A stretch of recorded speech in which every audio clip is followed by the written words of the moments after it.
Ready to go. We're going to start recording.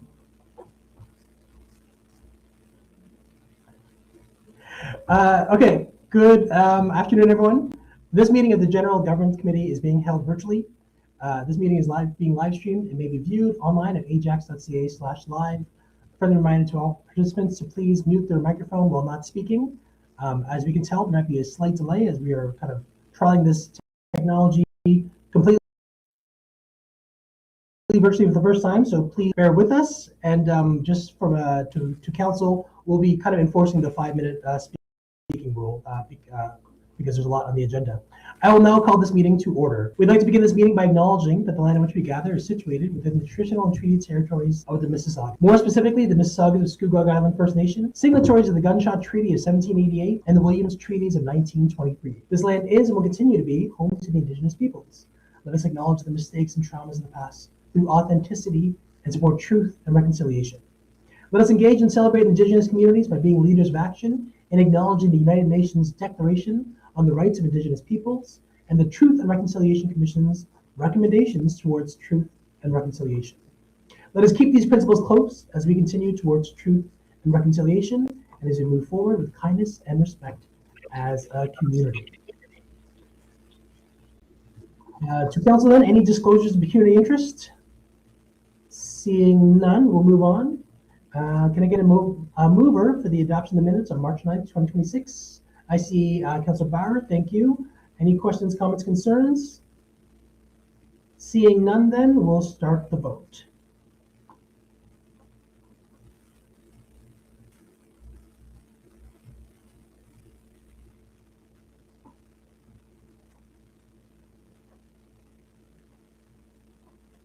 And that passes, thank you. Can I get I should move both. A mover for the March 9th closed meeting, 2026. Can I get a mover to move those minutes? I see Councilor Tyler Morin, thank you. Any questions, comments, concerns? Seeing none on the speaker list, we will proceed and I'll start the vote.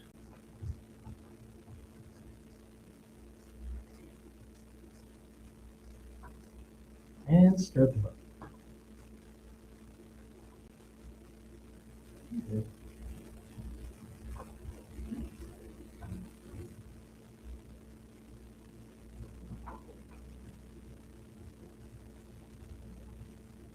There we go.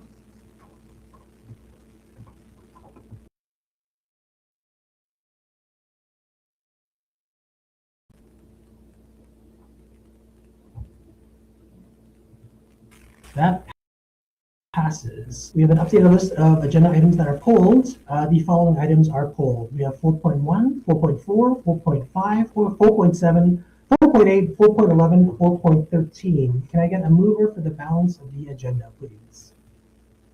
I see Regional Councilor Crawford, thank you very much. Any other polls? Seeing none, we'll start the vote on the balance of the agenda.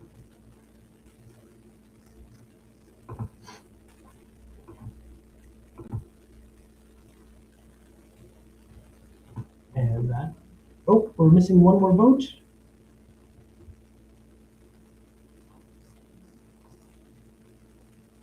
There we go. Okay, great. I'll just move that over here. We're going to start with item, thank you very much. That passes. We're going to start with item 4.1, PSA 2026-06, the 2026 FIFA World Cup Tourism Campaign. This has been pulled by Councillor Henry. Councillor Henry? Thank you, Chair. Quick question was just with regards to the neighborhood surrounding the fairgrounds and to make sure that we had the same kind of parking restrictions if we're going to be holding an event at the fairgrounds as we did for the fairgrounds opening, just to make sure that the existing neighborhood is not disturbed. Can someone speak to that, please? Director McClarty.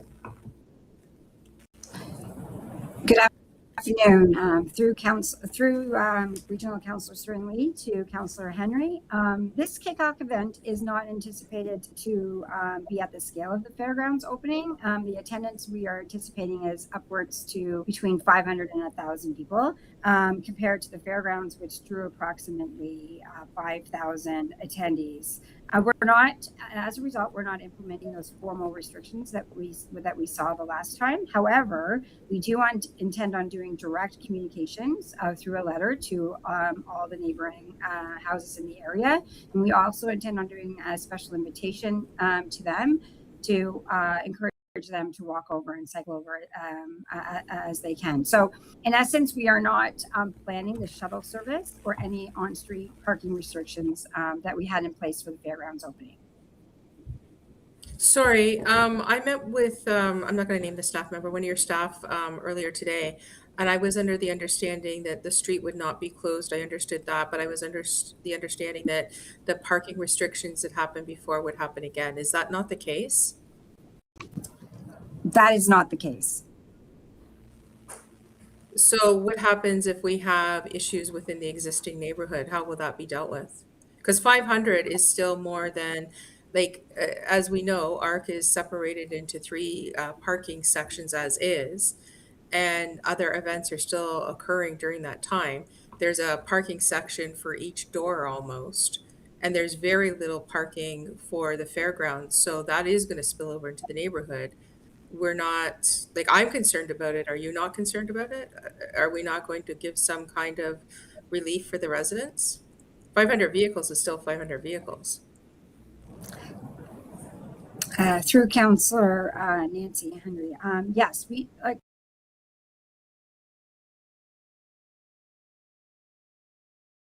are we saying that there won't be any congestion? Possibly, but we do intend on having parking monitors within the site. We do intend to do regular patrols in the area with bylaw. There is the current 3-hour limit that is allowed, and so we do intend on making sure that those are still in place. The parking monitors will ensure the capacity. We've done some other possible things to reduce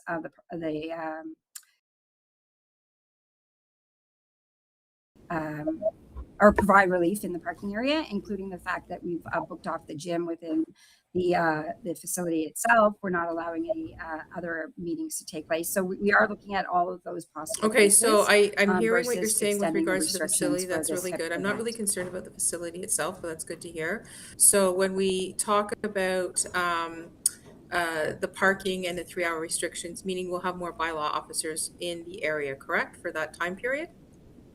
You are correct. Okay, all right. This will be a good trial run. Thank you.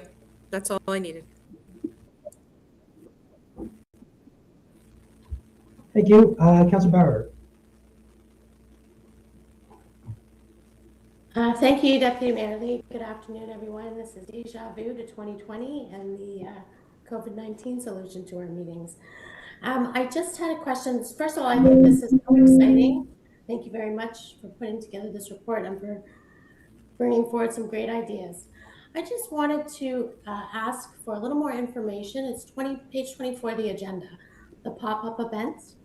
And maybe someone could speak to sort of what does that entail specifically for the alcohol and the timing and the dates and all that kind of stuff, please.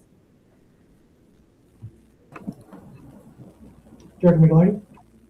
Through Regional Councillor Sterling Lee to Councillor Bauer. Thank you for that question. We are in a unique situation with this pop-up plan, and that is because council must approve a site-specific exemption for this to be permitted. So that was our first step today, was to seek that. But by doing that, providing some parameters to council so that they knew what we were planning for.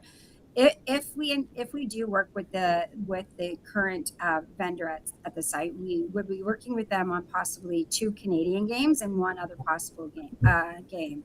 The reason why we're sticking to that format is because obviously it's not one of the pilot sites that council has previously approved, but we wanted to provide this vendor an opportunity. All the activities would take place indoors. There were no events happening in the exterior space. The 3 dates that we're talking about, 2 for sure would be the 2 Canada Games after we host the first one. It would be on June 18th at approximately 6 o'clock. It's a Thursday evening, not a weekend. And same with the last Canada event, which is scheduled to take place on June 24th. It's a Wednesday, and that's an afternoon game at 3 p.m. So basically, that's the timing that we're looking for, plus a possible third one. However, that being said, we've been recently advised that the vendor may no longer want to host these matches, and so primary reason for them hosting was to take the relief off of staff capacity to organize another 2 events. So at this point in time, because we know the importance of these matches, and we know that the community will be looking for some opportunities to participate in specifically these Canadian matches, we will work with our local vendors to see if local businesses to see if they're going to partner with the town. That's great. Okay, thank you very much. And I guess as the plans firm up and schedules are made, you'll be letting us know what's happening, correct?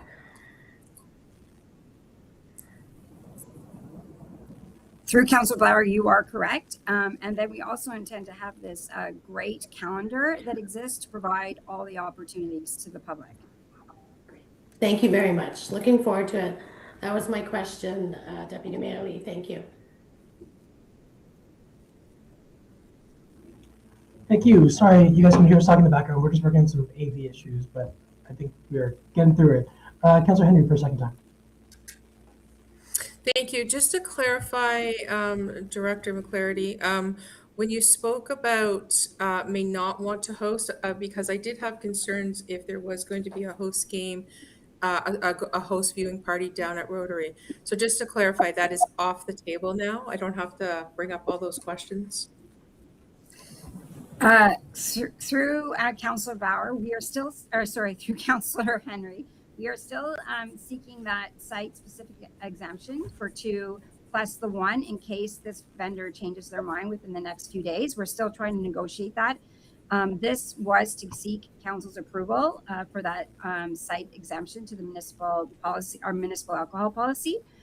So I'm not saying that it's off at this point in time. Negotiations have stopped, but I still want to be able to have that in case, or seek that approval in case we do pursue it with this vendor only.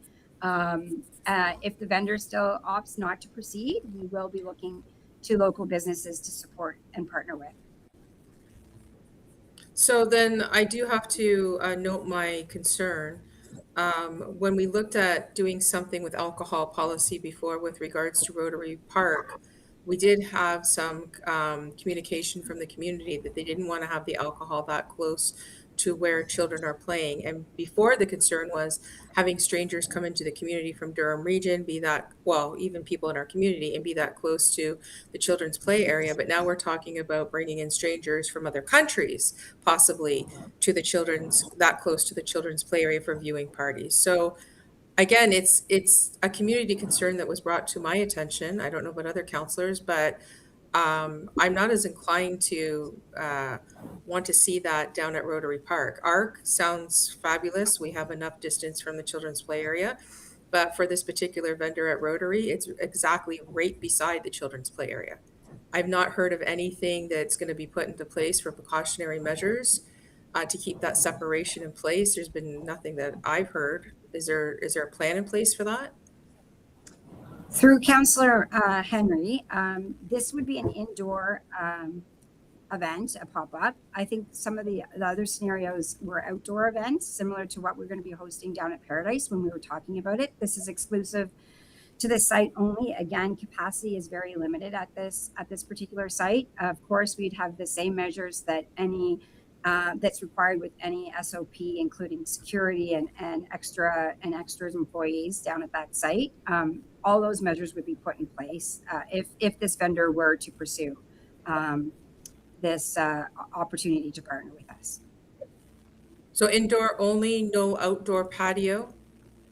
You are correct. And any temporary fencing separating it from the children's play area for those who, No. or are you saying that nobody could go outside from the indoor venue with alcohol? Is that what you're saying? Correct. Okay. Okay, Thank that's you. it. Thank you. Thank you for the discussion. Can I get a mover? Seeing no other comments, can I get a mover for the report? I see Councillor Bauer. Thank you. Any more questions, comments, concerns? Seeing none, we'll start the vote.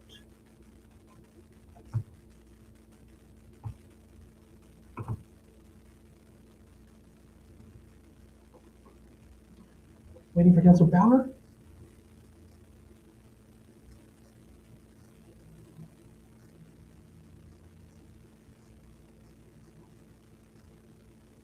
Councillor Bauer for the vote. There you go. Thank you.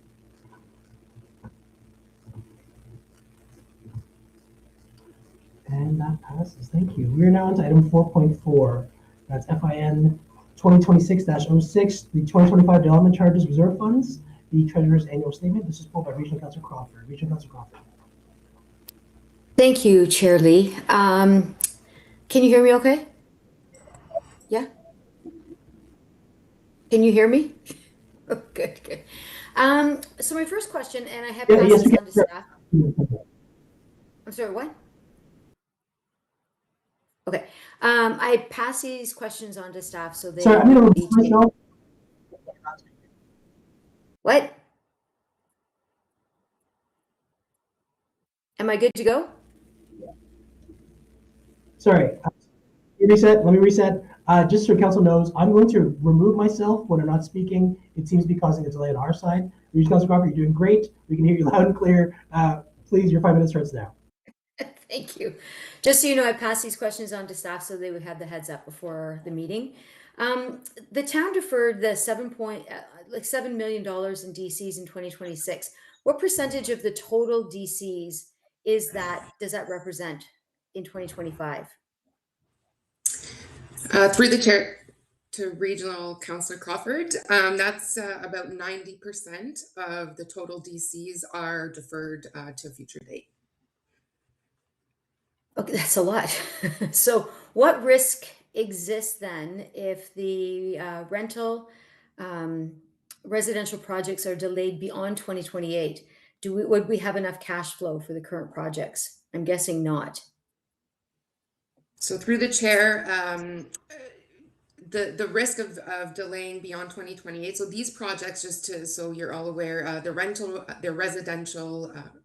residential projects, and their payment of DCs will be done in 6 installments, starting on the first occupancy date, and then every year thereafter. So already, once they get their occupancy permit, there will be a deferral for another 5 years after that. So cash will be collected over time, and that does reduce the cash flow that's available to allocate to capital projects in our forecast, which would mean that we would either have the choice to defer some of our DC funded projects or take on DC debenture, which would be collected through future DC collections. So this dollar figure that we're seeing here, is that made up of the 3 current projects? So Medallion, Matrix, and the 310 Kingston Road, is that what that makes up? So the 7.7 million is just Medallion and Matrix at this point. Oh, okay. Okay. All right. That's good to know. I think you pretty much answered all the questions after that. You kind of rolled it all into one answer. So that's great. Thank you so much for that. Thank you, Chair Lee. You're welcome. Thank you. Any other questions, comments, concerns from council? Seeing none, we will start the vote.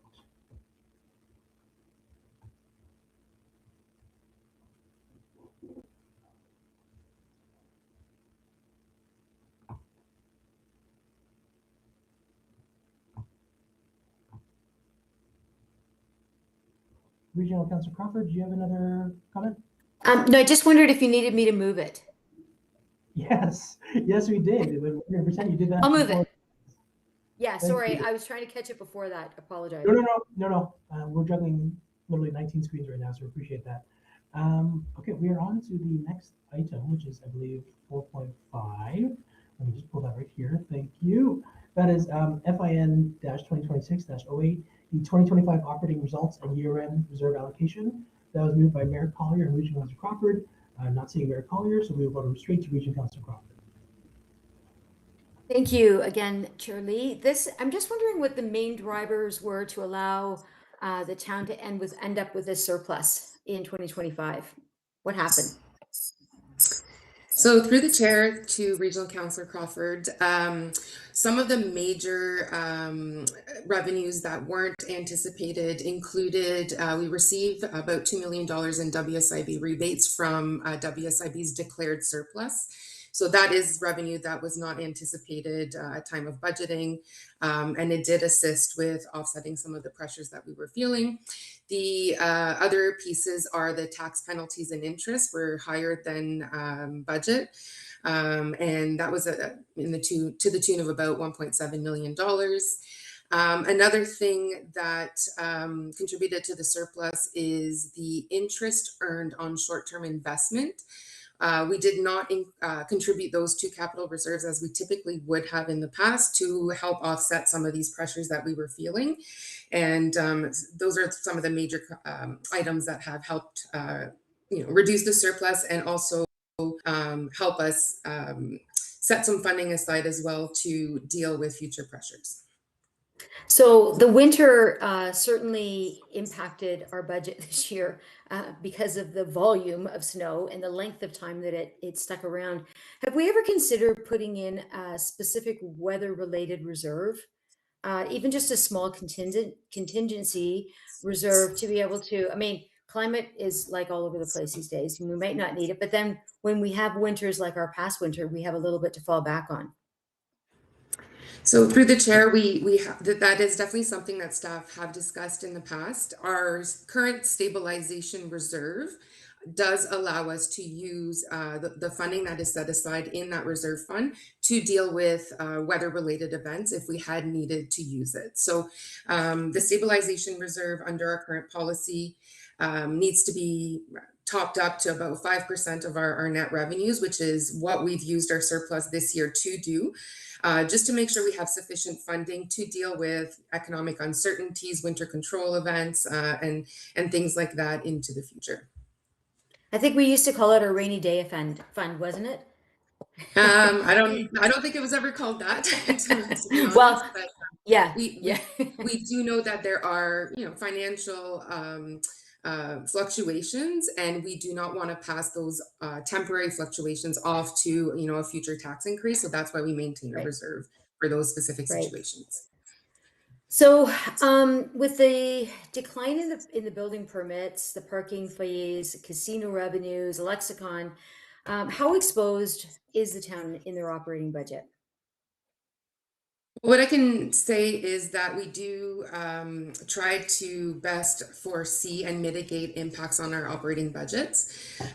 We do have robust budgeting policies requiring active management and review of our budget accounts throughout the year.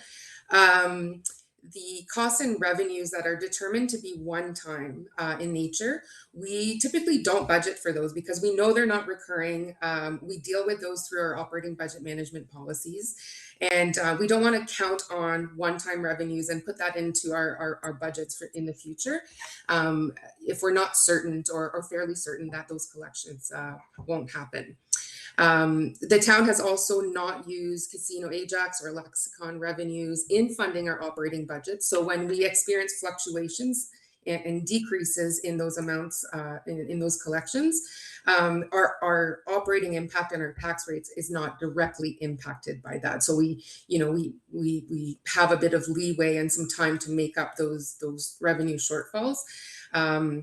So that's another way we do it. Same with some of our reserves. The building approvals reserve is a reserve where we also set aside some funding to deal with the ebbs and flows of building permit activities. And in years where building permit activity is low, we draw from those reserves. And in years where it's a positive year, we contribute to those reserves to help offset those direct impacts. Excellent. Thank you so much for all those answers.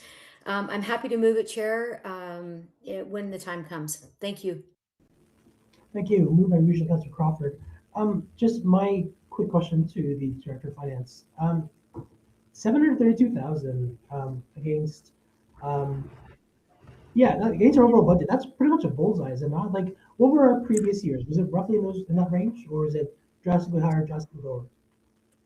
To the chair, it does fluctuate. We do try to manage as best as we can to our budget. I mean, it overall, it is, from a percentage perspective, it is quite a small percentage in comparison to the overall. Again, a budget is set at a point in time, and revenues and expenditures do fluctuate. We do try our best to manage within our budgets, our policies, and where we can contribute to our reserves to offset, future costs. So Great, appreciate that. Okay, seeing no other questions, comments from council, and this is moved by Regional Council Crawford, we will start the vote.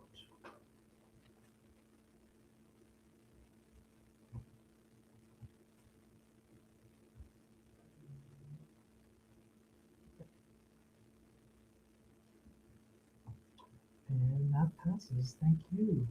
We're on to item 4.7. This is the 2027 FIN 2026-07, the indexing of municipal development charges. This is moved by Mayor Collier. Does any other members of council have any questions, comments, or concerns? Seeing none, could I get a mover for the motion, please, or the report, please? I see Regional Councilor Dies, thank you. And seeing none, we'll call the vote.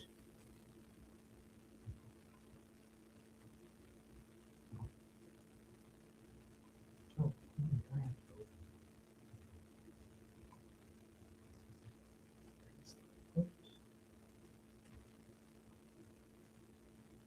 Getting the thumbs up and the nod from the clerk. All right, we are on to item 4.8, OES-2026-04, Waste Management and Outdoor Public Spaces. This was moved in order by Regional Councilor Crawford, Councilor Henry, and Councilor Bauer. We will start with Regional Councilor Crawford. Thank you, Chair Lee. The first question is, are the illegal dumping incidences increasing, decreasing, remaining the same? And what enforcement tools do we have to control that? Through the chair to Regional Councilor Crawford, with respect to the number of incidents, they seem to be generally stable over the last 4 years. When we've sort of looked at the number of requests that have come in, we're typically in around 130 on an annual basis. So we sort of range between about 120 and 135 in each of the last 4 years. And there's a couple of things that happen when we identify illegal dumping within the town of Ajax. From an operations standpoint, we typically have a 24 to 48 hour sort of response time in turning it around and responding and dealing with it specifically. In certain situations where there's further investigation, we will engage our bylaw services as well. So there are situations when we do involve bylaw where typically their service level is to respond and begin their investigation within a 5-day period, with the idea of completing the investigation within a 30-day period. So we do have established timelines and service levels that I would say we meet probably 95% of the time. So I think we have a pretty good internal system and process whereby we do follow up on those illegal dumping opportunities and have a proactive approach as it relates to trying to resolve them. Actually, that was my next question. So thank you for just rolling all that into one question. I do know that whenever a resident has notified me of illegal dumping, it seems that it gets cleaned up like right away. Honestly, I really appreciate the work that you guys do to keep the town clean. So thank you very much. Appreciate it. Thanks, Chair Lee. Thank you. Next we have Councilor Henry. Thank you, Chair. My question's with regards to, again, the illegal dumping, but also to the waterfront strategy plan. And I wanted to know, with regards to, like, we're seeing a lot more garbage, or we're hearing about a lot more garbage in the Facebook groups in the summer, from residents going to, let's say, Costco or wherever, getting a large pizza, taking it down, and leaving the remainder behind. I'm not naive enough to think that folks are going to take their empty garbage home with them. So I'm kind of looking at our trash recycles down there and what that looks like. And I know that last year the team did increase some morning pickups, and then again, same day evening pickups, which did help with that. Has there been any plan to increase that this year? What does that look like for the waterfront area? For the waterfront, I think we've got our established service levels that from our perspective, we meet sort of the requirements that we observe sort of from the town in terms of the number of receptacles we have along the waterfront, as well as the frequency of delivery. What I will say is that those are obviously monitored sort of day to day, week to week. And at any point in time, if there is a need to adjust our service levels, then that's something we can do sort of in real time. So typically, and it's sort of laid out in the report, although not specific to area, there are different service levels in terms of cans that get maintained on a daily basis or multiple times, every 2 days, every 3 days, every 5 days, every 7 days. So that's based on feedback that we get from our frontline staff and their observations that they're making in the field in terms of adjusting service levels. So again, it's not a static program where we are always looking to adjust if it's warranted to adjust our service levels from a collection standpoint. So it's not something you've looked at doing for this upcoming season. And the reason I asked that is because I know there was some talk last year about as receptacles get damaged and you have to replace them, you might be looking at something a little bit different for the waterfront area. I believe I spoke as someone on your team about that last year, and I'm just wondering, have you looked at that for this year? Have you looked at like a different type of receptacle for the waterfront area, something that holds a larger garbage piece? Because there's nothing worse than going into those Facebook groups and seeing like all this garbage stacked so yay high on top of the receptacle because it cannot fit into the current receptacle model we have.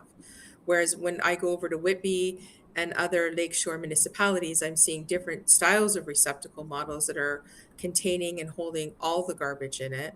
Are we looking at anything like that? At this point in time, we've introduced sort of multi-stream containers, and that's something that we are continuing to look at. If there, from our standpoint, a need to differentiate from the current style that we currently have, we would, but at this point in time, we are continuing with the same style of receptacles that we currently have along the waterfront and within our park system. Okay. And my last comment statement, we all know that up in Ward 2, Blowers Crescent has been an issue in the past. We have a lot of illegal dumping happening there. We need another cleanup. But I would like to, I don't know if it's possible to have some kind of signage installed up there. But, you know, any residents that are listening to this meeting today, that is not a place to dump your garbage, because bylaw has been very good about finding out who the garbage belongs to. And you don't want that to happen. So please, Dave, flag that for, Director, flag that for a big cleanup, because there's a lot of garbage up there right now. And as we've mentioned in the past, much of it is on private property. So we would deal with bylaw from a property standards perspective, but we would not be entering onto private property for a cleanup. So that's something we do in partnership with bylaw services, unless it's within a right of way. 100%. I believe it's on the public property. Yep. It's on the boulevards. We coordinate and would coordinate the cleanup along the boulevards along the street. Yeah. Okay. Thank you. That's it for me. Thank you. Thank you, Councilor Bauer. Thank you, Deputy Mayor Lee. Thank you, Councillor Henry. I see there's been lots of extra help in Ward 3 today. Appreciate it. We're a very popular ward. So I just had a question for Director Meredith. Page 74 of the agenda lists the frequency of pickup and how many receptacles or locations have daily pickup every 2 days, every 3 days, etc. And then a couple pages later on page 76, there's a list of locations that the data collected in the past 2 or 3 years. These locations have been identified as high priority areas for litter collection. It lists about 8 or 9. So my question is, are these locations I guess they would be part of the daily pickup list. Is that correct? Well, I think through the chair to Councillor Bauer, I think there's two things that that we're talking about here. The levels of services is with respect to the frequency of our garbage cans that get sort of collected by our garbage trucks, and they have their certain routes that provide that level of support. The litter collection is more the roadside litter or litter within the park system. So This is not necessarily the garbage cans. This is where we're observing litter that we are allocating staff to go and collect litter that is on the ground in these open space areas. Okay, understood. So it's a different thing. Thank you very much for that. And then just for clarification,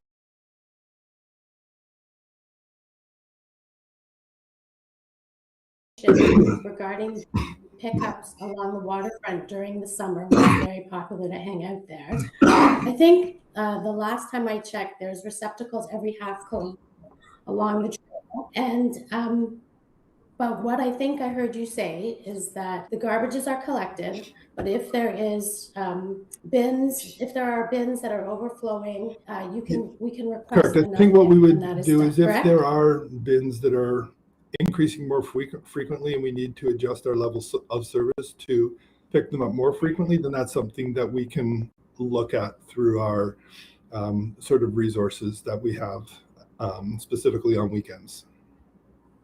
Okay, that would be great. And if it's possible, I would love to receive a list of those actual locations on page 74, where it's the streets that are picked up, the collection daily, every 2 days, every 3 days, etc. I would be interested to see what those locations are. Provide that. Is that possible? Yep. Thank you very much. Deputy Mayor Lee, those are my questions. Thank you. Thank you. Next we have Councillor Tyler Moore. Thanks for letting me in, Chair. 3 points. Number one, excellent report. Been around here for about 8 years now, and I don't remember seeing anything this concise in regards, and really good points in there. So kudos to everybody who put the report together. Secondly, there's a group of people in this town called dog walkers, and they have incredible insight. And if you ever want to find out what's happening with garbage on our paths or in our laneways, talk to the dog walkers. They're out there 3-4 times a day. I hear from them all the time.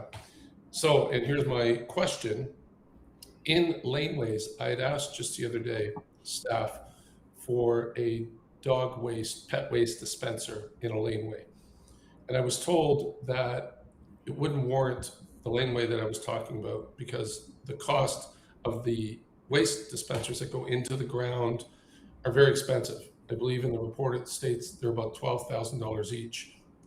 So is there a B option for waste? I know before we used to have them where they're just, sort of on the surface. They're specifically for the dog bags and at least gives the residents a chance to dispose. Is there a B option, or do we only have that one very expensive option?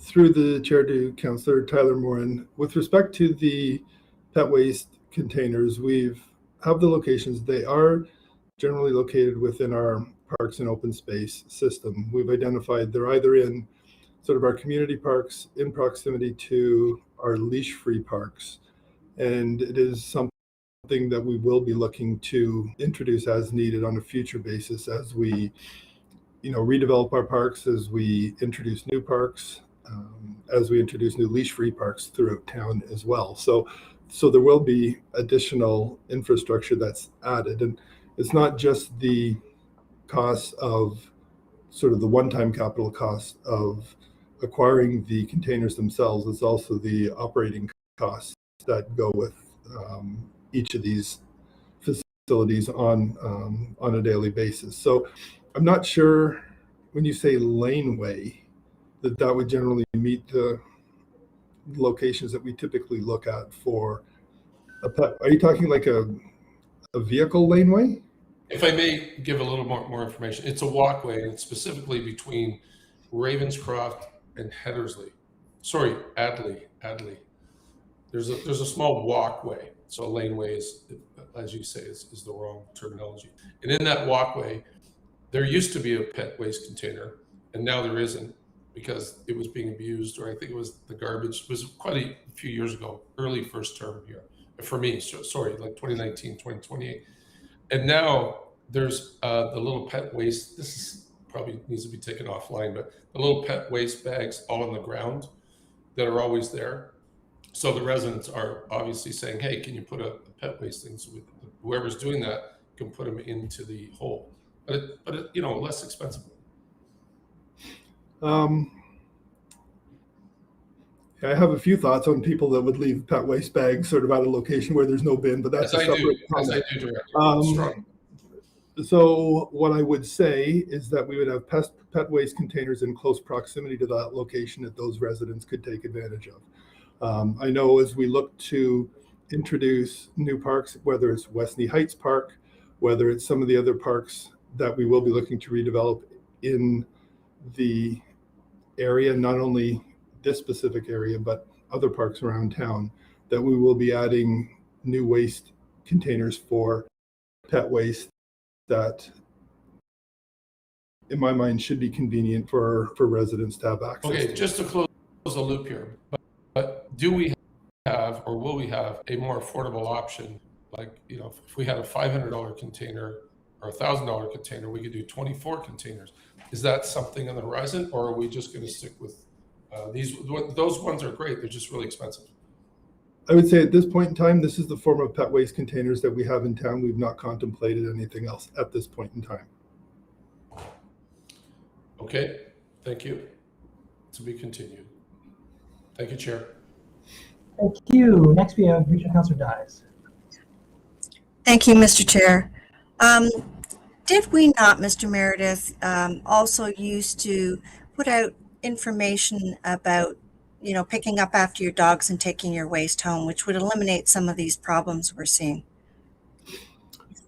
We did, and I even think the region has laid out recent communication just in terms of their compost within your existing homes and the ability for pet waste to be collected through that program as well. So I know the region's made changes to make it more convenient for residents as well. So in my mind, I'll speak to myself personally. I take mine home, put it in my compost bin, and it gets collected by the region as part of the regular program that's offered to all residents.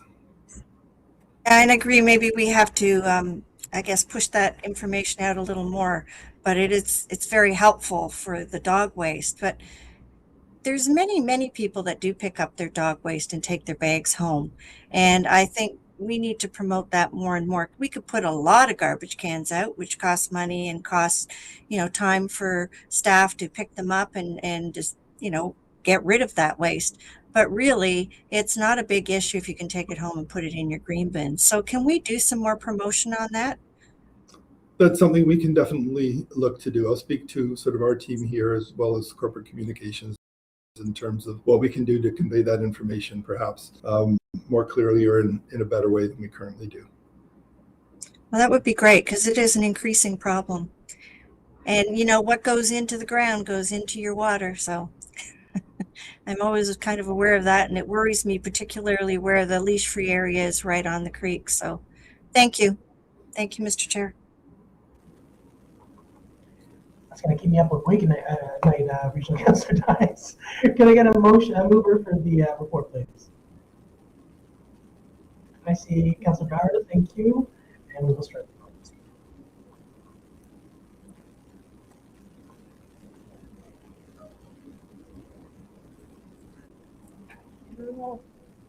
Turn me off.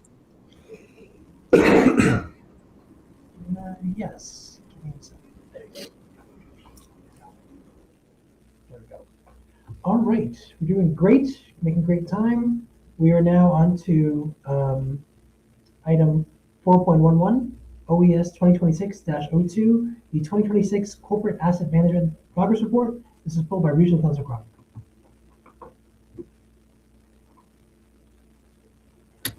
Thank you. Again, I've circulated my questions, so hopefully this won't be fast. This will be fast.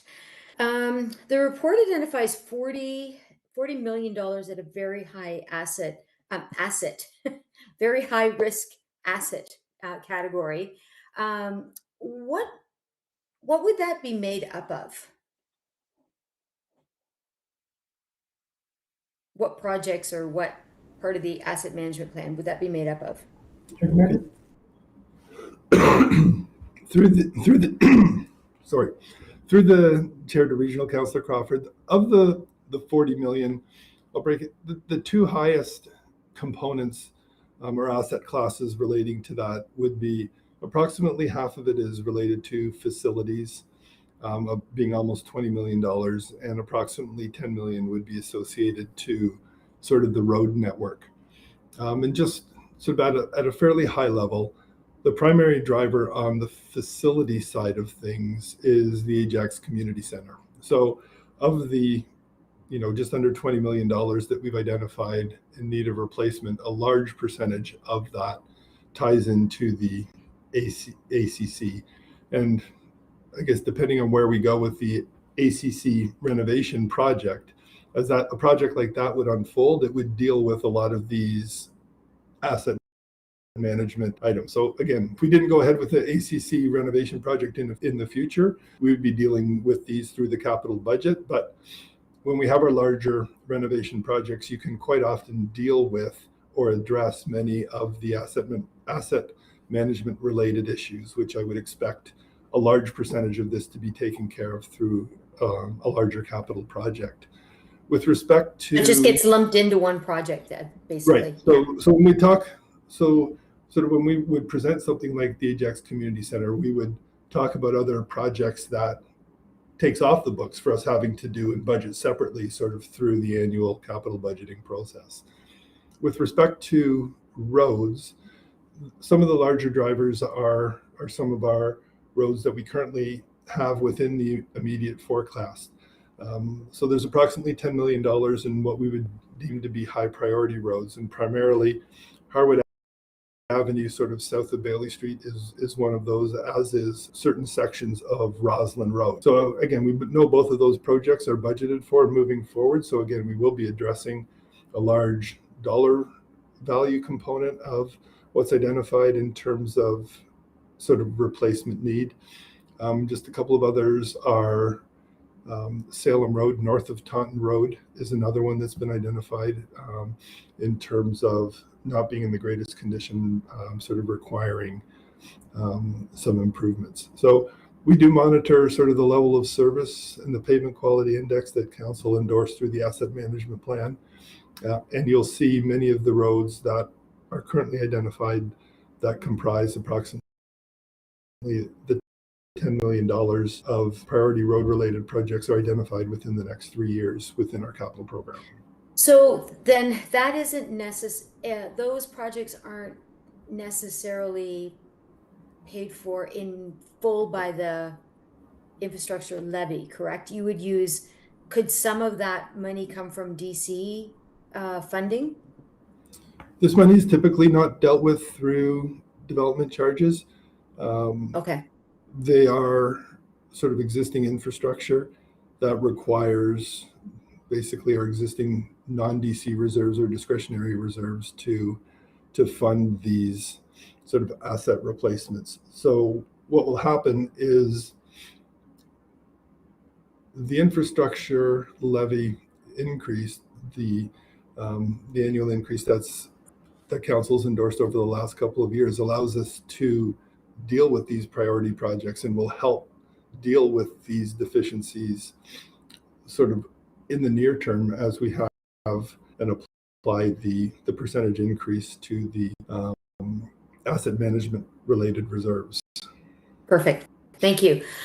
So approximately 0.3 million are assets with unknown conditions. What would they be?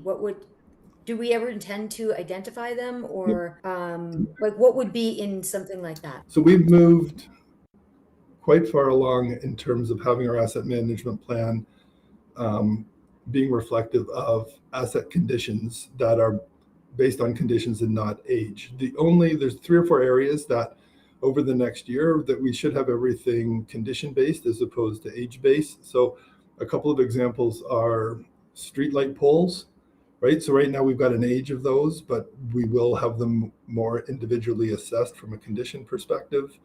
There are some small culverts that we still need to do. We are legislated to do culverts of a certain size, but some of our smaller culverts, which aren't covered under the legislation, we need to do and sort of document from a condition standpoint ourselves.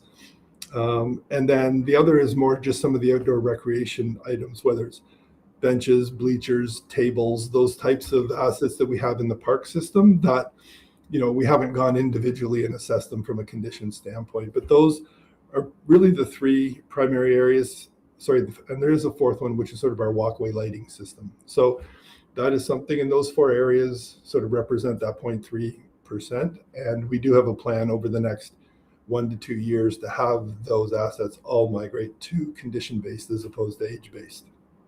Thank you. Mr. Chair, I'm a little bit over my time. Is it all right if I have one more question? Yeah, go ahead. You're doing great. Okay. The next question I think will go to Julie, Director of Finance.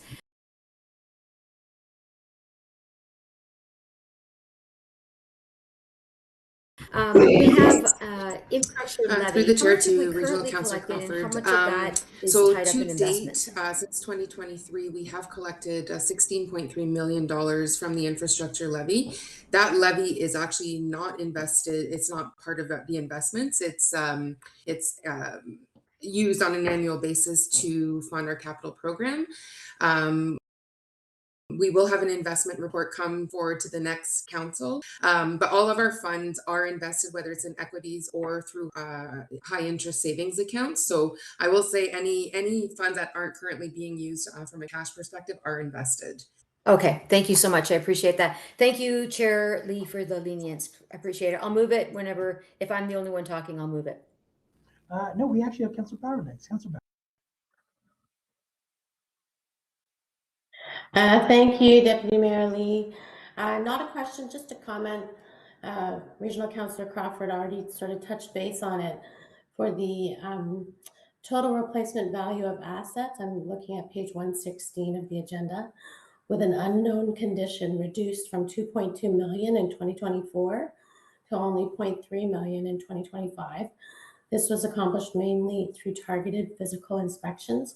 I do remember a previous time looking at this data, and I remember it sticking out about the number of unknown conditions. So I'm really glad to see that work is being done to make sure that that unknown factor is decreased. So thank you very much. No question. That's it. Thank you. Thank you. Dr. Meredith, I just have one question. So I'm currently sitting on Works, Regional Councillor Crawford before me. A lot of times through Works, we would find some obscure part in some larger machinery that, is out of warranty or can't be replaced anymore. How granular are we with our asset management? Do we go into like specific parts of larger, machines, or is it just the machine itself? So machines in terms of, if we're talking into like the vehicles themselves or more equipment side as it relates to facilities? You know what, I'm just talking in general because, obviously we don't have like a water supply plant because that's a regional responsibility. Right. But do we have like machinery that has these smaller parts that are sole source or the manufacturer doesn't exist anymore? And, are we at risk from an asset management point? Or are we even tracking that kind of granular part level for assets? Or do we just generally look at the big picture, the larger items?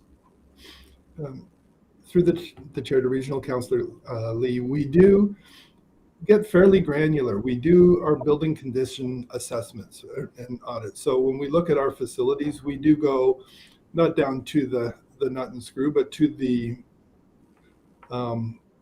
components within our major operating systems. So whether it's electrical, mechanical, security, our fire sprinkler system, like all of those are systems, but within those they have different asset components that we do get into and assess sort of by small components. So there could be I'm trying to think of a valuation of assets, but within sort of a $5,000 level, like in terms of an asset, like from a dollar perspective, there could be assets with as low a value as that are part of our asset management plan. So it is quite detailed and specific by facility as it relates to those assessments that we do carry out. So they are condition based, they're not age, they generally have a typical life cycle that we use as a guideline, but our building condition assessments allow us to actually look at the conditions of them and prioritize them for replacements. And do we still find out if those pieces of equipment are still in warranty, they still exist?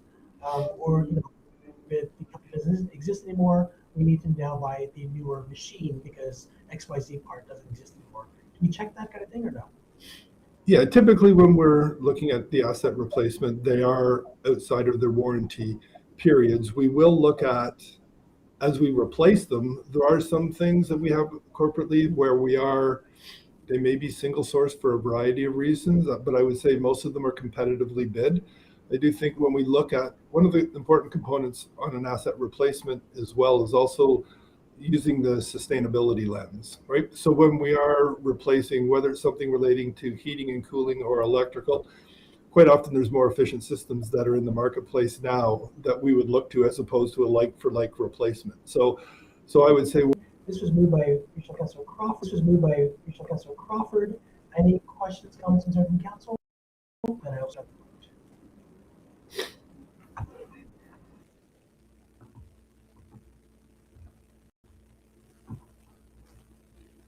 it looks like Regional Councilor Dyes dropped off the call. Stop the vote from here.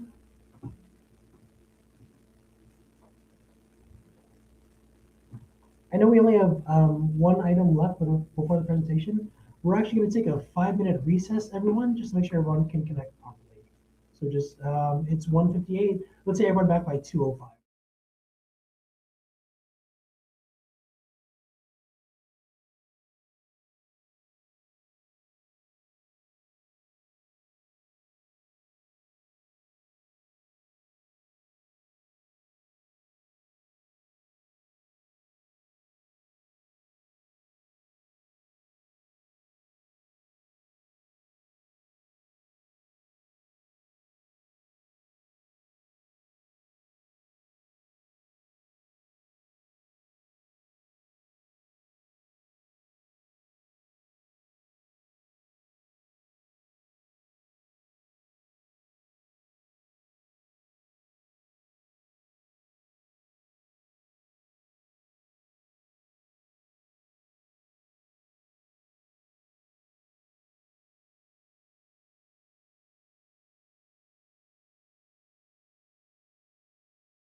Okay, clerk, let me know when we're back online. We're back online and we will get started. We left off at item 4.13, that is PDS-2026-10, the update to the traffic bylaw 45-2020, schedules 1, 10, and 22. That's pulled by Regional Councilor Crawford and Councilor Henry. Regional Councilor Crawford, you're good. Thank you. I have a request to add in a parking sign at 11 Coomer Drive. Is it possible to make an amendment to have that added in? No, that is a very good question. I suppose that would be in order. I'm just, I caution you, Regent Councilor Crawford, because I imagine this will lead to further requests. I am curious, Chair Henry, or sorry, Chair Henry, Chair Lee, are these all within the current budget or are these unbudgeted? That's what I would like to know too.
Okay.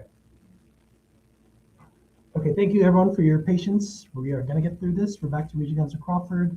Why don't you start at your justification as to why? Okay, sure.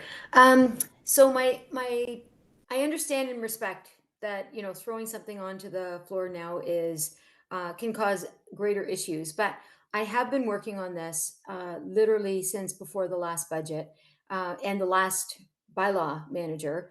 And I feel like if I had to wait for the parking master plan to come through, I might not even be around because it keeps getting pushed off and pushed off and pushed off. I'm simply asking for one single parking sign to go up in front of 11 Coomer Drive. That's what I'm asking for.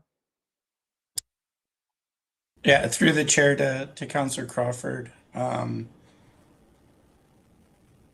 leave that to council to decide and direct staff accordingly.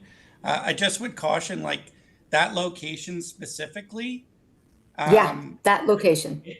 It can't accommodate, like, even if we put a no parking sign there, that's fine, but they technically can't park there based on the parameters of the on-street parking bylaw. There's not enough room between the driveways.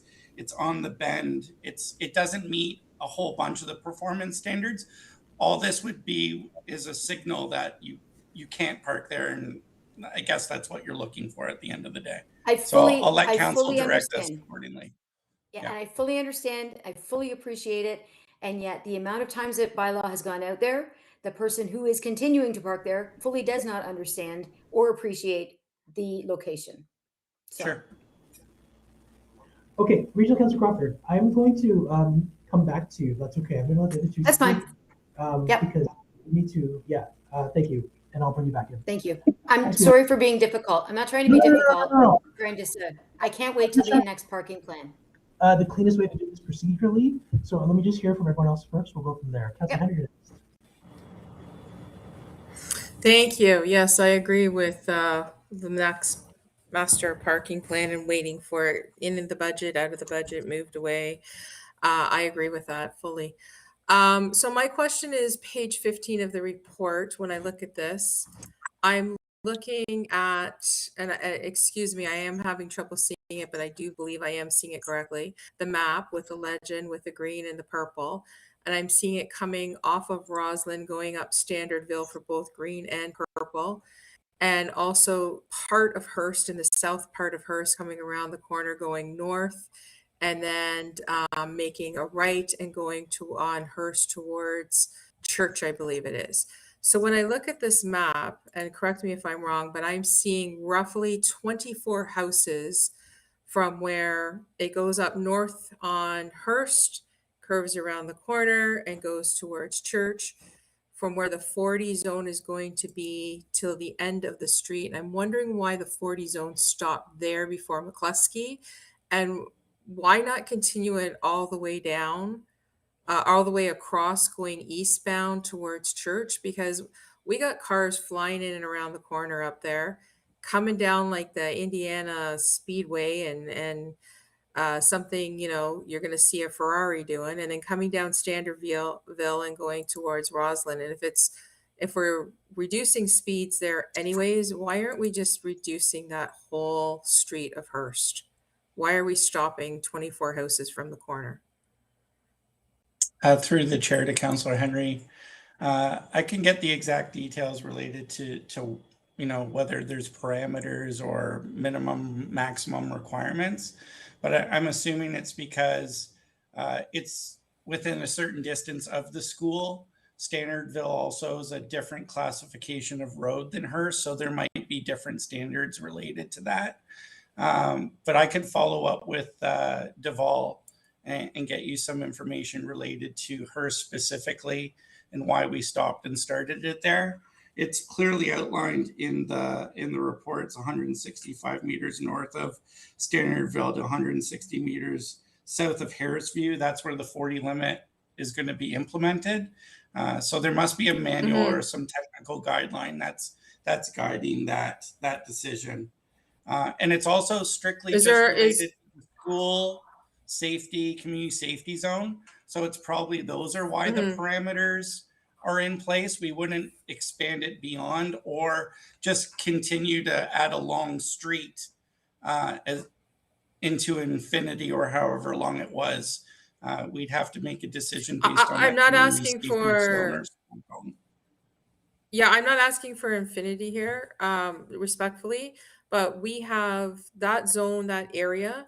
We have all the kids from Canting Lane coming over to Hearst to get on buses to go down to Lincoln Alexander. That's a huge Sure. school zone area for pickup and drop off, including in and around the McCluskey zone. So I understand when you're saying community safety zone in relation to the actual existing school, but because this area is a feeder school right now for the kids in Pickering that couldn't have their own school because the property had to have remediation done. And they built the school and they have all the kids from Pickering coming over, and the kids right across the street on Canton Lane can't even cross the road and go to school in their neighborhood. It's become a very busy school area. Can it be extended knowing that? Is there parameters? If council wants to direct us to extend the 40 kilometer hour limit for the length of Hearst, council will have to direct us to do that. But have you looked at that or no? You have not, like, have you looked at that when the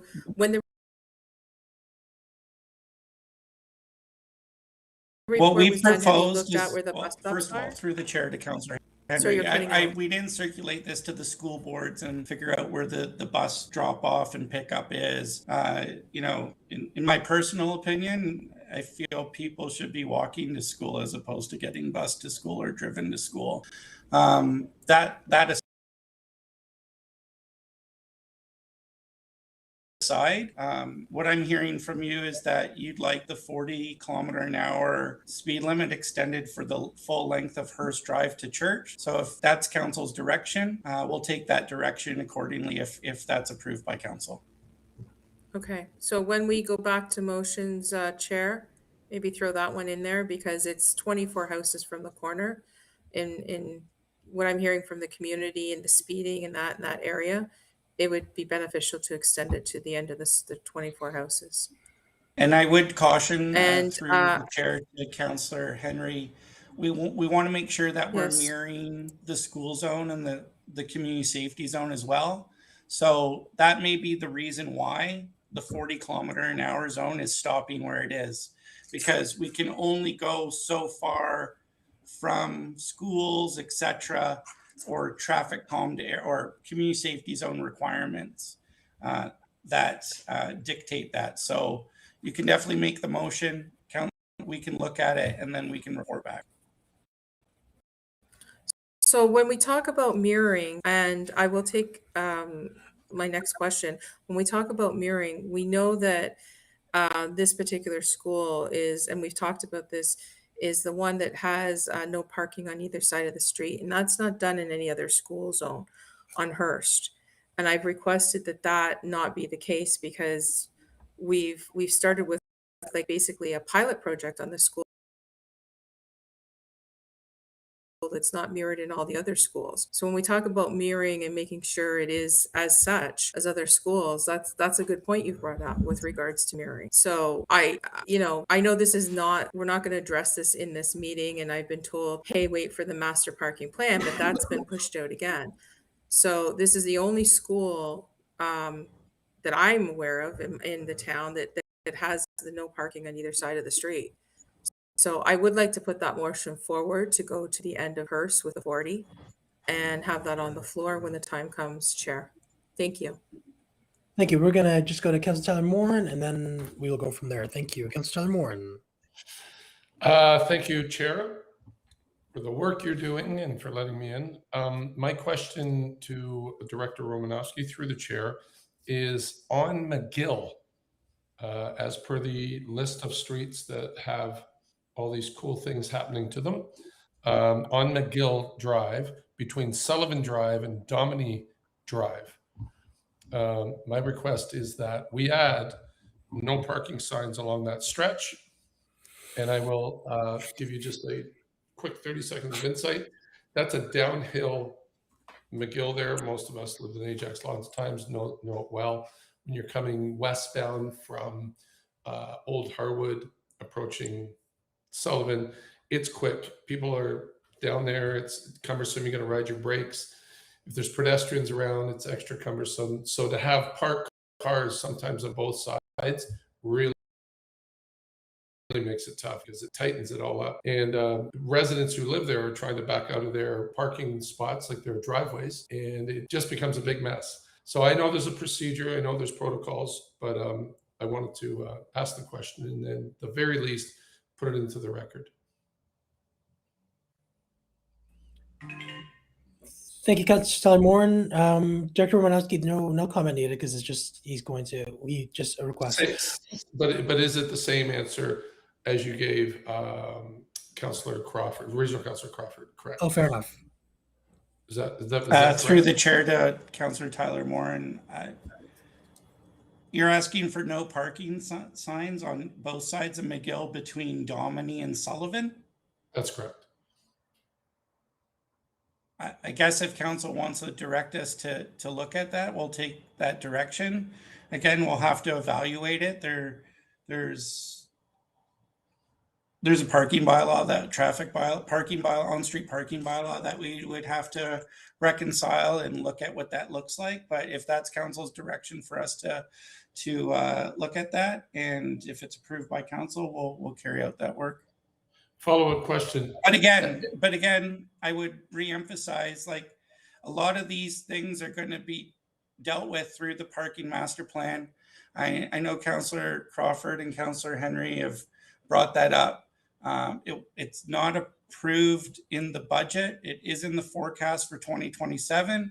It would be in the hands of the next council to decide on the budget and where to place that project. So I'll leave it in council's good hands to figure out where to position that project accordingly. Okay, quick follow-up, if I may.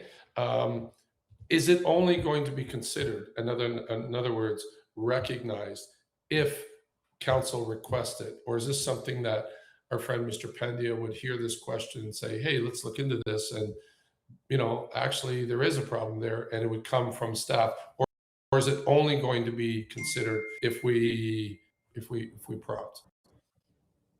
Through the chair to Councillor Tyler Moran, I think, we'll look at it as issues come up. I don't think we've received a formal issue or complaint along this stretch of McGill. I'm very familiar with it, going back and forth to the gym along here and using it to get out to Harwood from Westby. It is steep. There's a three-way stop currently at that intersection.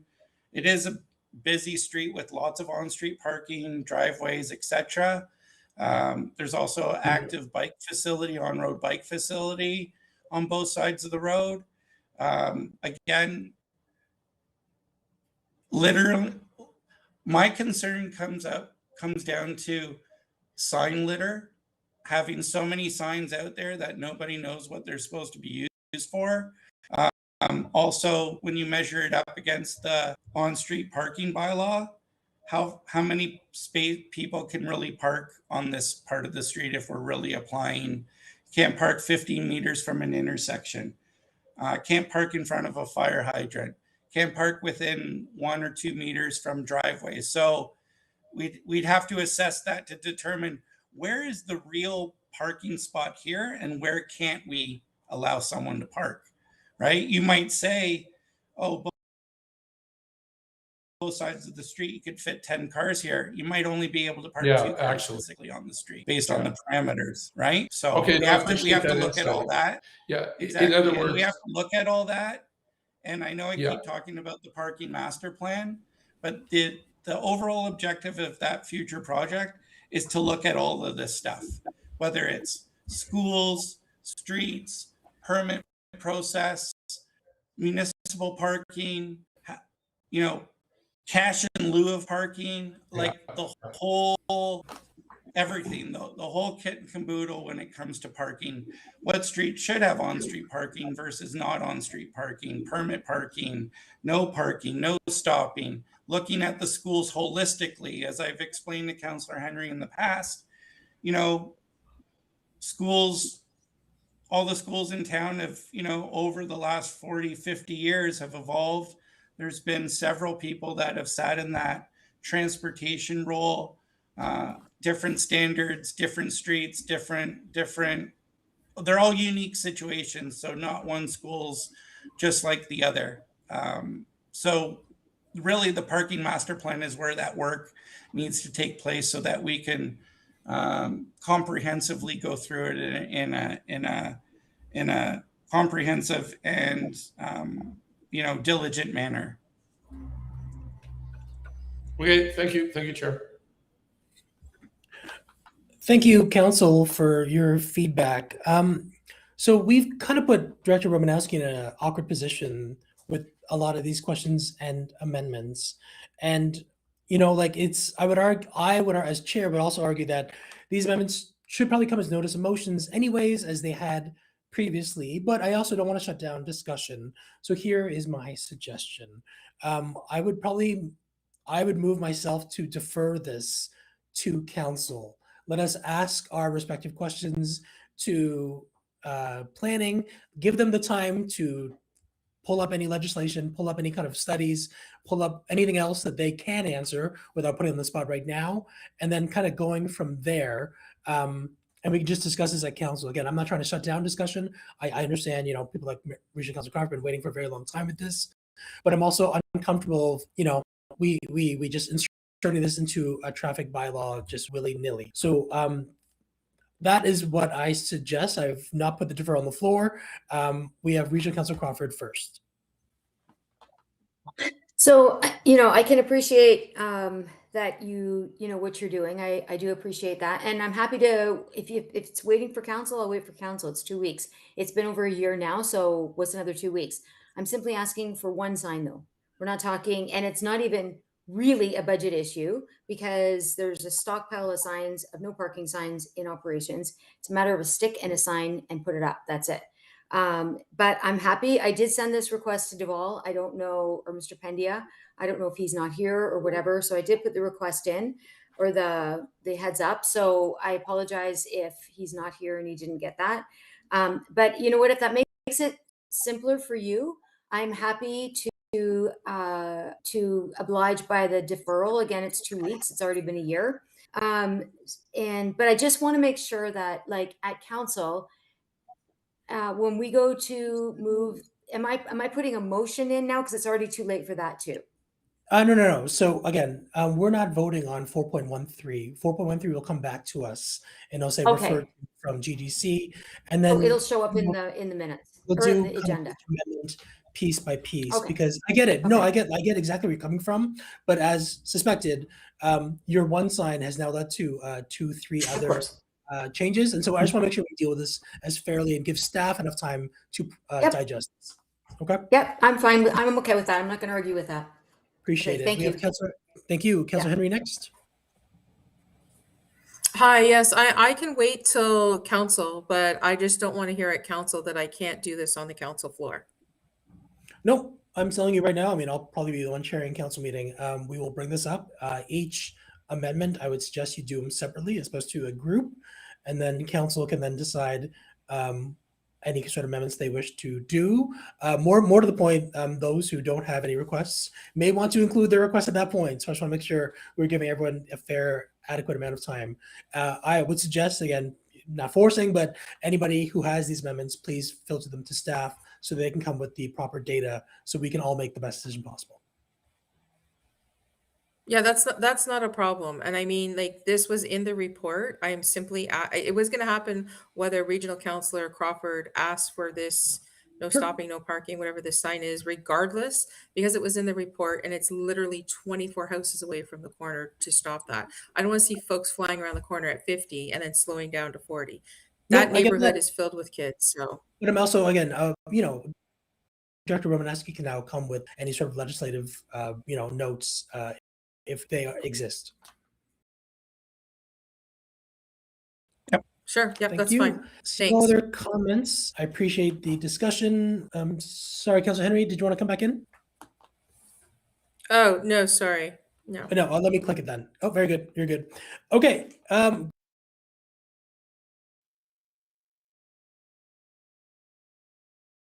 Great. So right now we have a deferral on the floor. We're going to defer this to council. Any other questions, comments, concerns? Seeing none, we will start the vote then. I did. Oh, I have to vote. Right. I can't just sit here.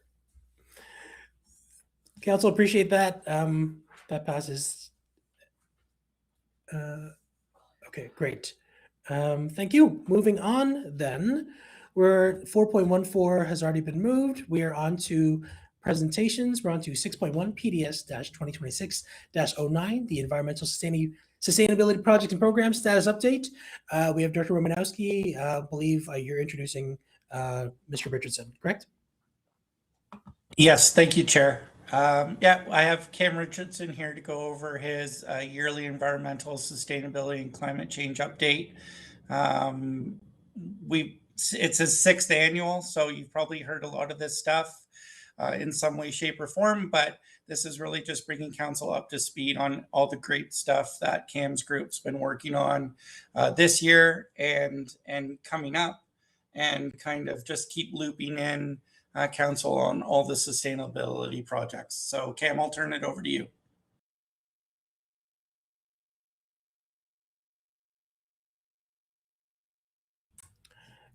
Mr. Richardson, you are here. Can you request to speak? The button in the middle? There you are. There we go. Sorry. Let me reshare my screen here. And just let me know if there's any issues. The only issue is we see a black Now screen right now. Yeah, now I'm not seeing. Let me try it once more.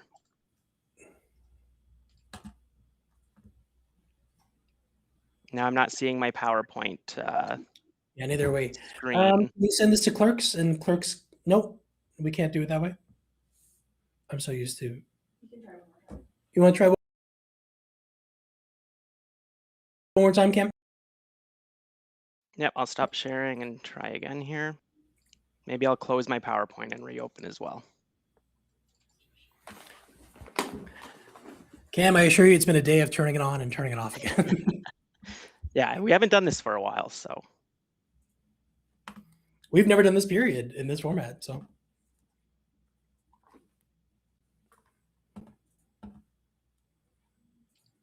All right, let me see here. No, Nope, for same the problem. clerks, it's not even giving me the option of seeing the PowerPoint under the window tab. Okay, we will share it on our side. Just give us a quick second and you'll let us know on each new slide. Okay.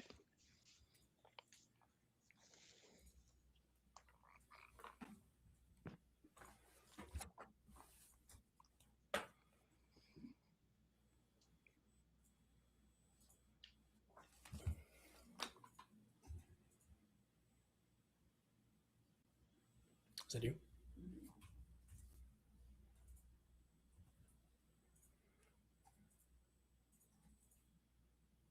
Well, I'm trying to set the record for most recesses in one meeting. Should we call it a recess? Yeah.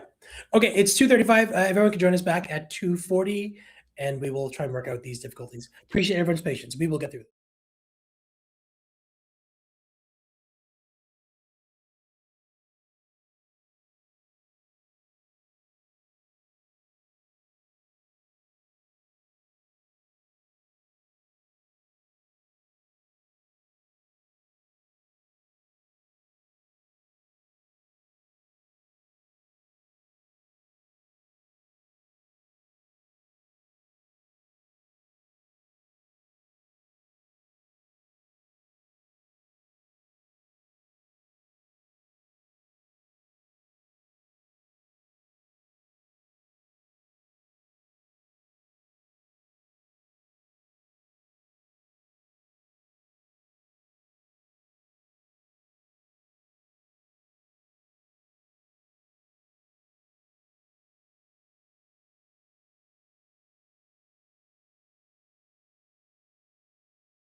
We're back on, and we're back on. Mr. Richardson, thank you for your patience. Please share your presentation. Thank you, everyone. Good afternoon, committee and Chair Lee. Thank you for having me. As Jeff mentioned, I come every year to provide an annual update on the environmental sustainability and climate change programs and initiatives, and this is my 6th annual update.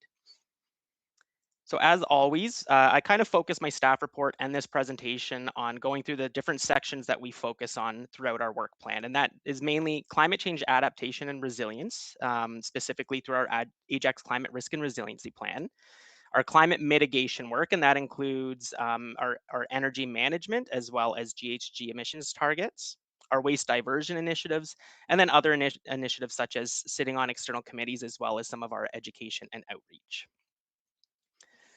So to start with our Ajax Climate Risk and Resiliency Plan, this is the plan that really guides all of our climate adaptation actions to build resilience to obviously the climate impacts and extreme weather we're experiencing today, but that extreme weather that we're anticipating we will experience in the next 10 years.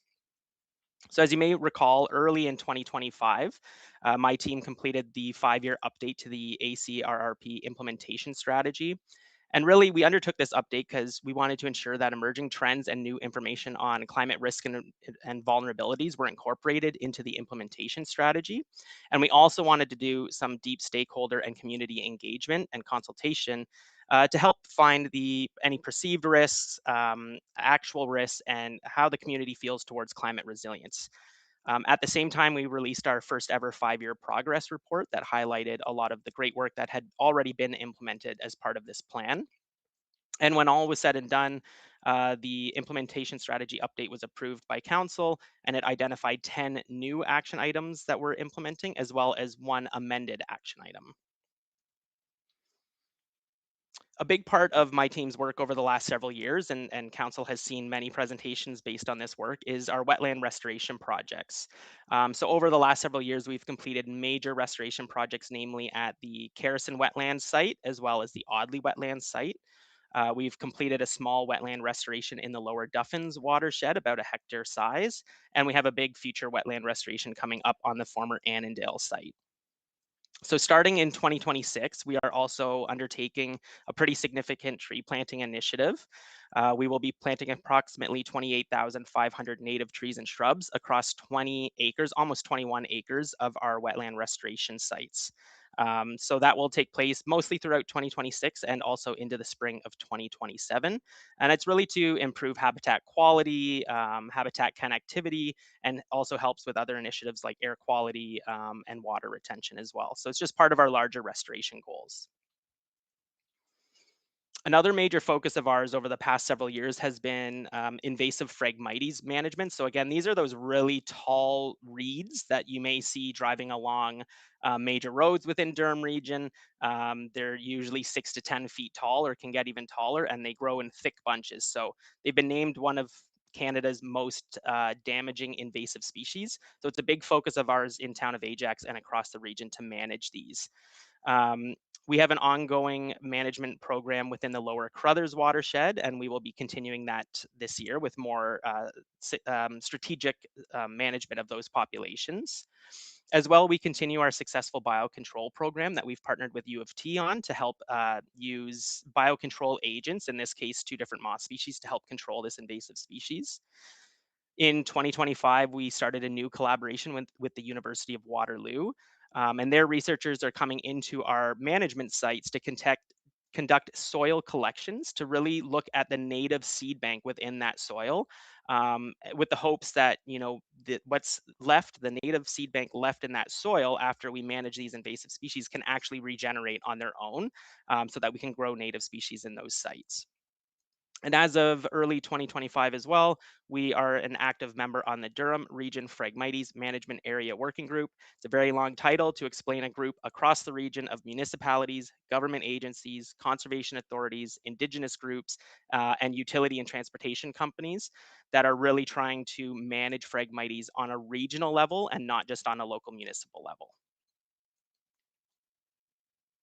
We also, with the support of operations, undertake several urban forest initiatives. So we continue to offer our popular Leaf Backyard Tree Planting program, which helps residents subsidize tree planting within their own private yards. The operations team is implementing the 5-year restoration and naturalization plan across Ajax. And together with operations last year, we hosted community events that planted over 1,000 native trees and shrubs and about 850 wildflowers all across Ajax. And within 2025, we launched the Ajax Mature Tree Conservation Program.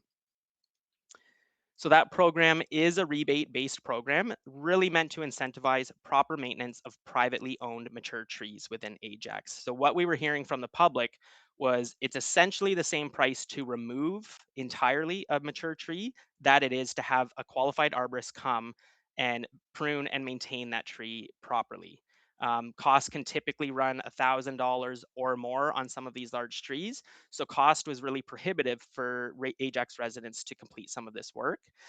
So in 2025, we provided 20 Ajax residents with a rebate of an average value of $385 for their maintenance of their mature trees.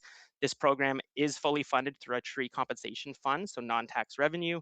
And it is also continuing this year. We've already actually received several applications for the program in 2026. So also very popular with Ajax residents.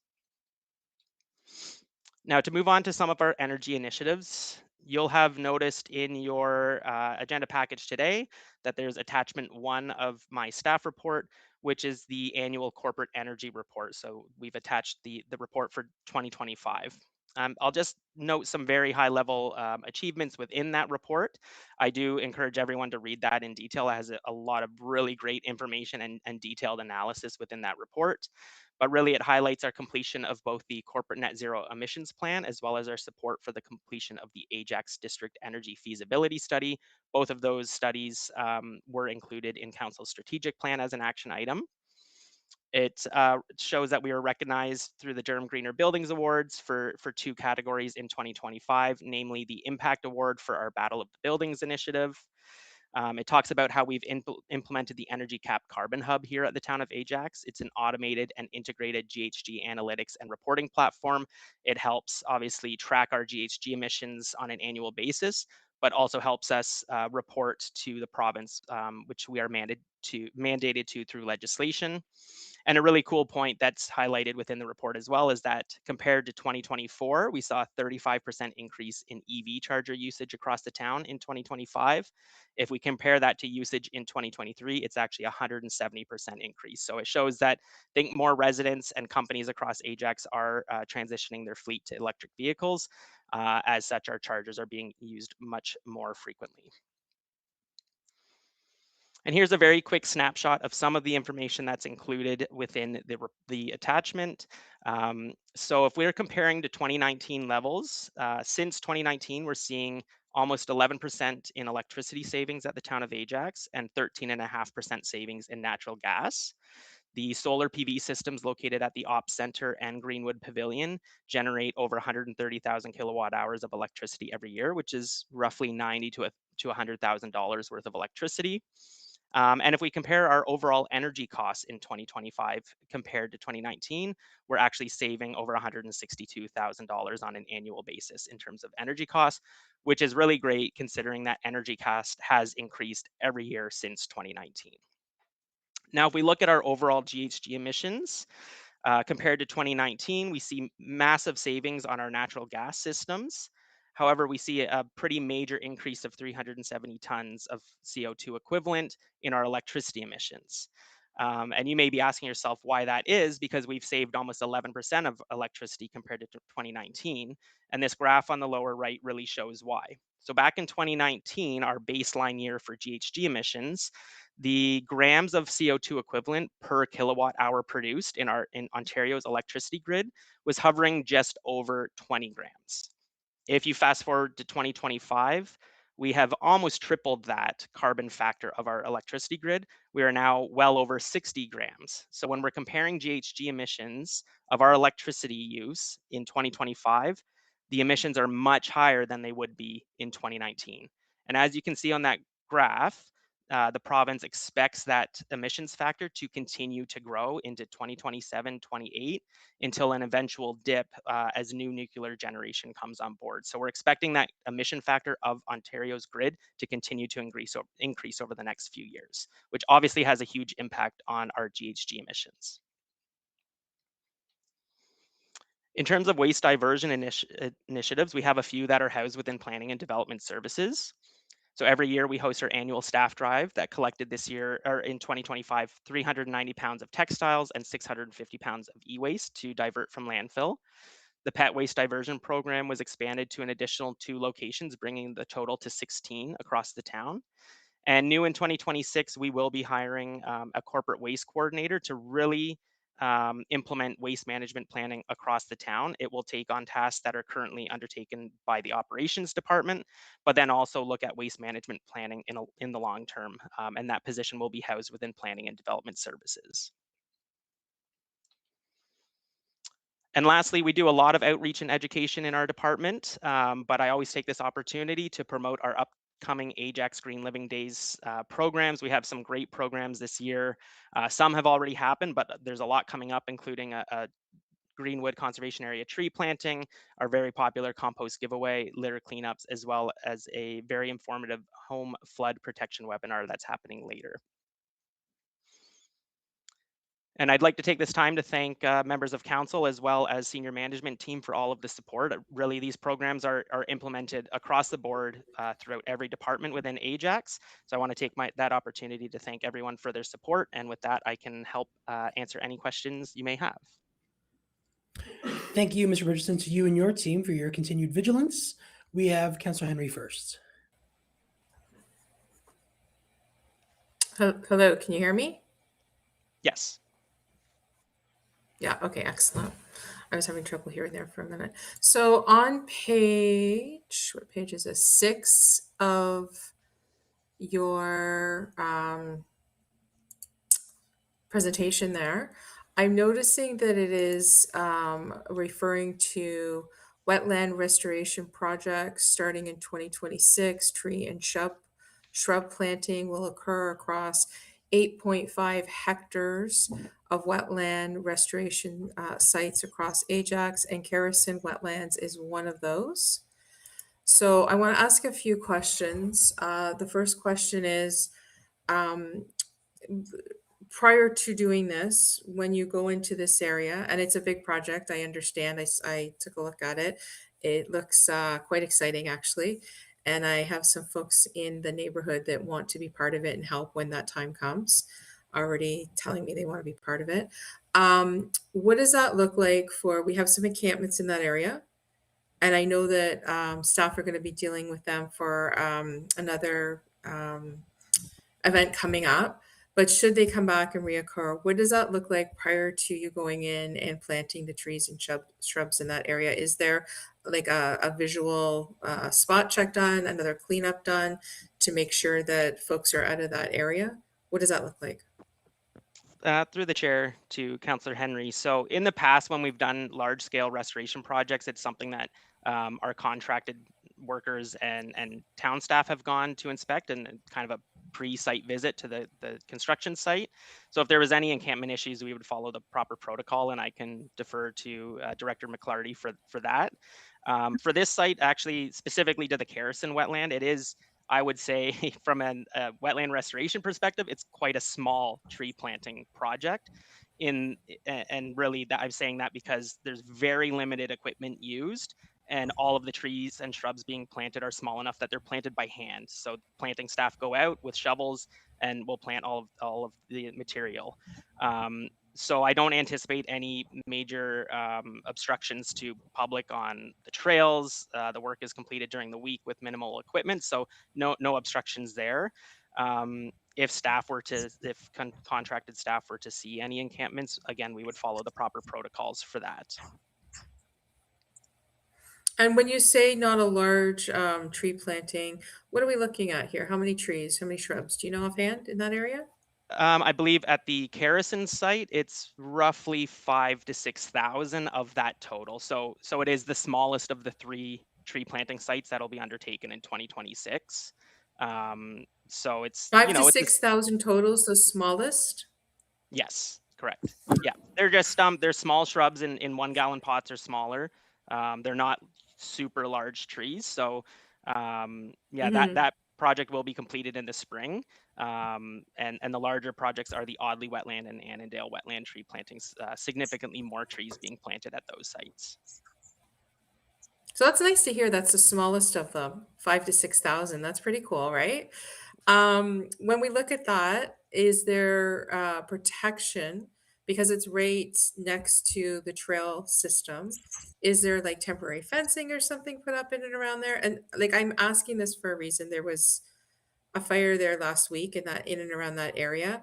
And I just want to make sure, like, when we're going to go in and do this, now that we're aware of the situation in that area, that, all that hard work doesn't go to waste and the product doesn't go to waste and they're protected and they have a chance to flourish and grow. So what does that look like? Are we going to be putting some temporary fencing in around or? Yeah, through the chair to you, Councillor Henry. Yes, typically at these sites, there is some sort of tree protection used. So in this example, we will be using rodent guards. That's really to deter like browsing by smaller animals like rabbits, which can really, if they chew the base of the tree, it can instantly kill it if they chew halfway through. So they'll wrap with rodent guards on several trees. And in this site, we actually do have existing tree fence areas that are with metal stakes and tree fencing. It keeps the trees protected from deer browsing. And those are typically up from 3 to 5 years so that they get established, because after that, if a deer comes in and chews it down to the root ball, they're rooted enough that they can resprout. So those tree fencing areas are already on site. They're left over from the restoration that occurred in 2022.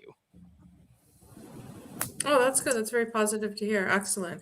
So there will be some protection in that area. I mean, how often do you check that once it's done? Is that something that you go back and check like every 3 months, 4 months? Yes, staff will go check it on, pretty frequent site visits to make sure the fencing is all standing. Because if it weren't standing, then deer could potentially get in and destroy the new planting. We also do very official follow-ups and monitoring reports 1, 3, and 5 years after the tree planting. So those are more technical with actual measurements for survivability, what species are doing well, what aren't. It can inform future projects. And if we need to go in and replant and do some infill planting, we can do that at that time. Excellent. Okay. Well, when the time comes, will we be notified, like the counselors of the area or all of council, to bring some folks over and help? How does that work? Yes, that's a great question too. Yes, we will provide notice on when the planting is happening. And the Audley and Carison wetland site will actually house community tree plantings as well to help with that. So we'll have formal events where we can bring out school groups or community members to help with that tree planting. Excellent. I got some folks very excited. They've already got their gloves on, ready to go. Perfect. Thank you. Thank you. Thank you. Councillor Bauer.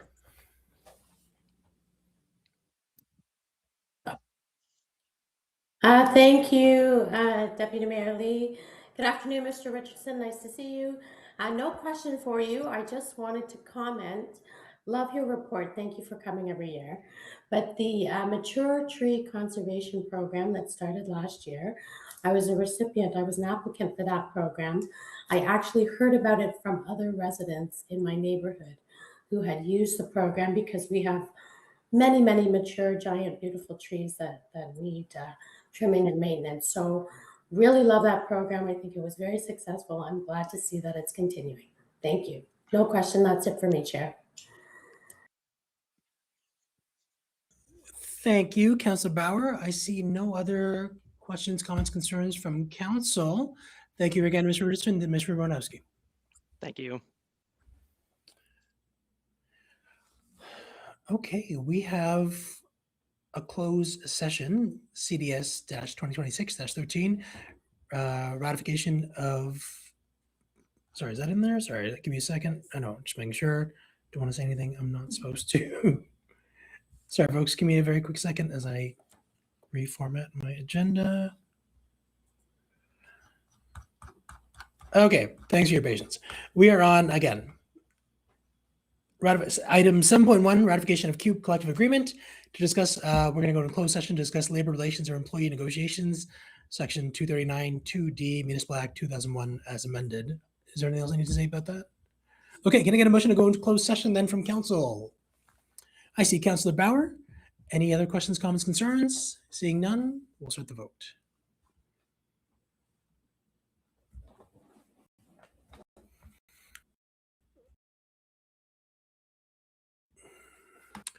And that passes. Thank you. We're going to give clerk just a quick second to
All right, we're out. Thank you. Oh, sorry.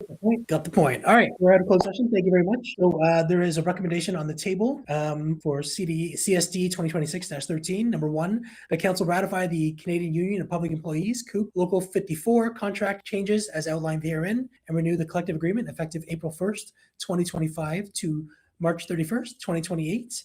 And number two, that council approves the recommended salary and benefit enhancements for the exempt/non-union and part-time groups as outlined in this report. Can I get a mover for this, please? We see Councillor Crawford, excuse me, it's the first one on my list. Thank you very much. Any questions, comments, concerns? Seeing none, we'll start the vote.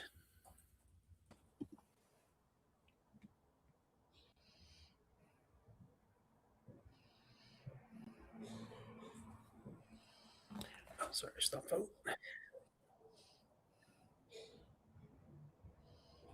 And that is, now we are left to adjourn this meeting. Can I get a mover to adjourn? I see Councillor Bauer. Thank you very much. Any questions, comments, concerns? Seeing none, we'll start the vote.